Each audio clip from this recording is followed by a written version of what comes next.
পূজা উপলক্ষে বার্তা দিচ্ছি, সবাই শান্তিতে থাকুক, সুখে থাকুক, সমৃদ্ধি হোক, এটি আমার বার্তা। আর আপনারা জানেন দুর্গাপুজো এখন শুধুমাত্র বাঙালিদের মধ্যে সীমাবদ্ধ নেই, আর হিন্দুদের মধ্যে সীমাবদ্ধ নেই। এটা একটা উৎসব, আগে ছিল পুজো, এখন উৎসব। এটা যেমন আমরা 25শে ডিসেম্বর শুধু খ্রিস্টানদের না, এটা সবাই মিলে আমরা উৎসব পালন করি।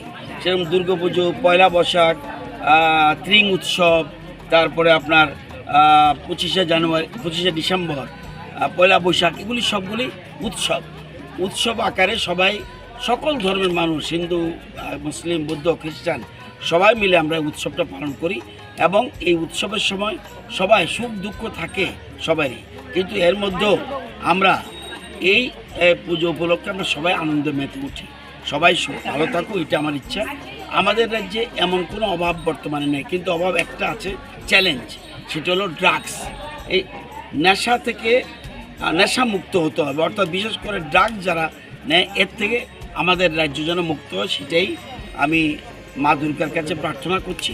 সবাই আপনারা প্রার্থনা করবেন আমরা রাজ্য যেন ড্রাগস মুক্ত হতে পারি, এবং তাহলেই আমরা এক ত্রিপুরা